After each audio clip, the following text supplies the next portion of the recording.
Right now, America continues to be the final global superpower monetarily and militarily.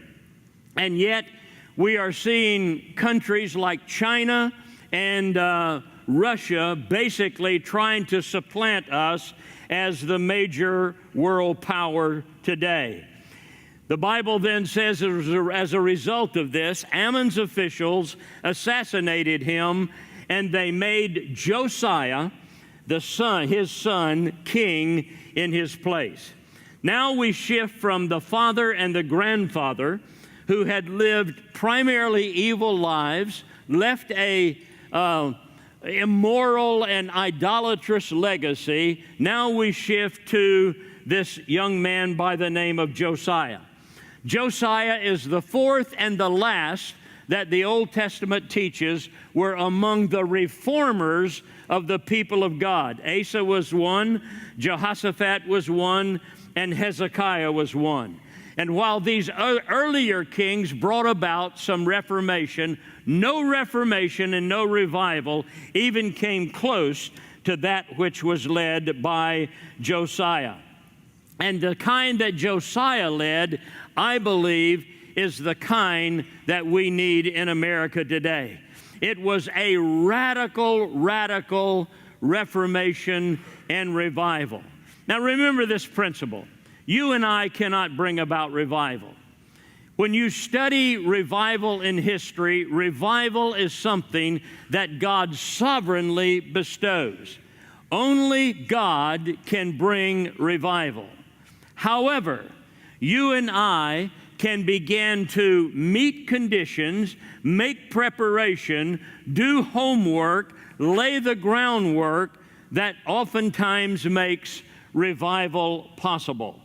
Now we're going to hit the rewind button, and we're going to go way back in history, even to the BC days, because Josiah lived and ruled between about 640 and 609 BC. You think, what in the world, what relevance could it have for us today in the 21st century?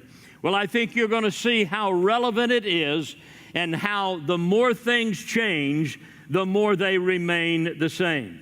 Now, let me also say, you're only going to get half of this study. The rest of it you will have to go to my website and download, because I've got more points than I've got time.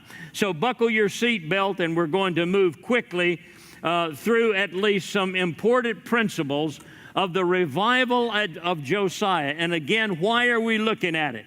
Because one man was used by God to change the trajectory of a whole nation and stay the hand of judgment of God upon that nation to the degree that people experience God's blessing rather than God's judgment. Number one, here is the first thing.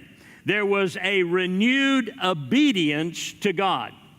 A renewed obedience, with emphasis on the word obedience to God.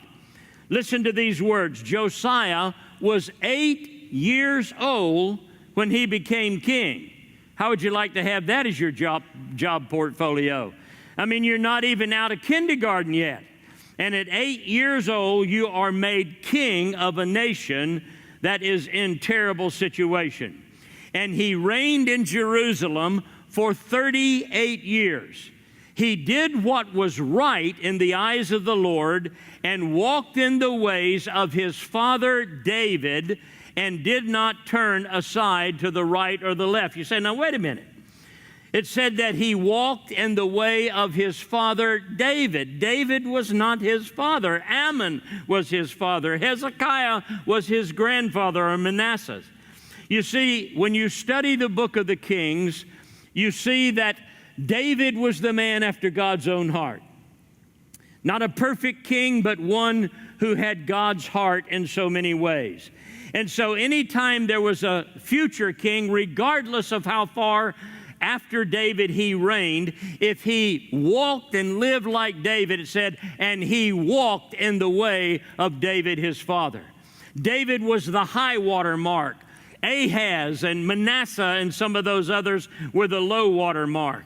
And so we see right at the very beginning, it says that Josiah walked in the way of David his father and did not turn to the right or to the left. Now 2 Kings 22 records something that Chronicles does not, that I want to highlight, and you ladies especially listen up. It says Josiah was 8 years old when he became king. His mother's name was Jedediah. Only time she is mentioned in Scripture. And then after that one mention, it said that Josiah did what was right in the eyes of the Lord and did not turn to the right or to the left.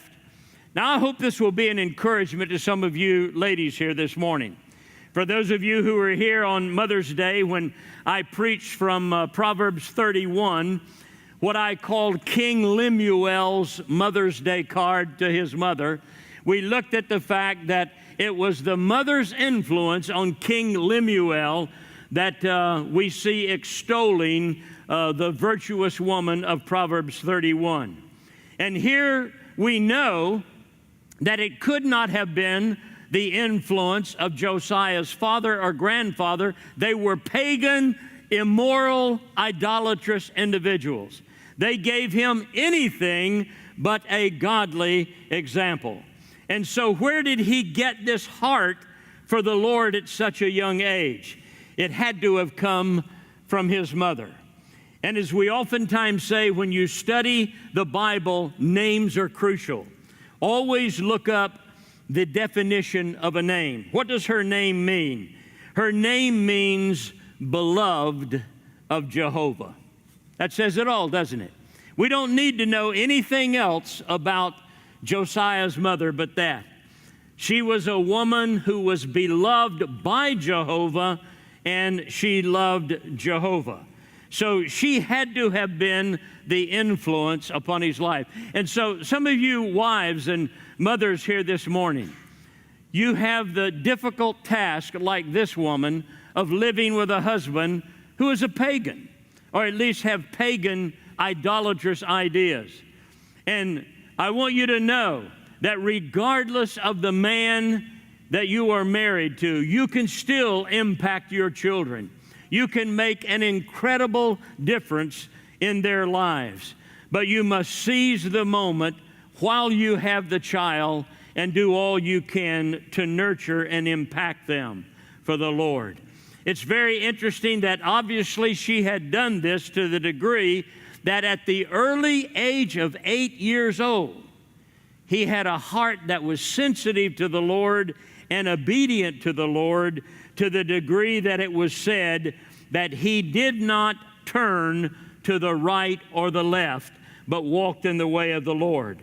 And of course, that's an echo of Isaiah chapter 30, verse 21, where God said this, "You will hear a voice saying to you, 'This is the way, walk ye in it.'"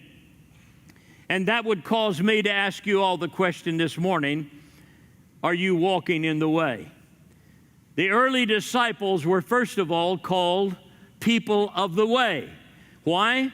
Because Jesus said, "I am the way." And so Christians were called followers of the way.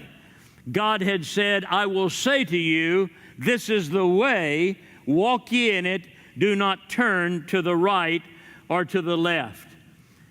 Some of us need to identify in honesty this morning where the exit ramp is, where the detour into disobedience is, that we veered to the right or the left from God's clear path. You know it as clearly as only you and God can know it.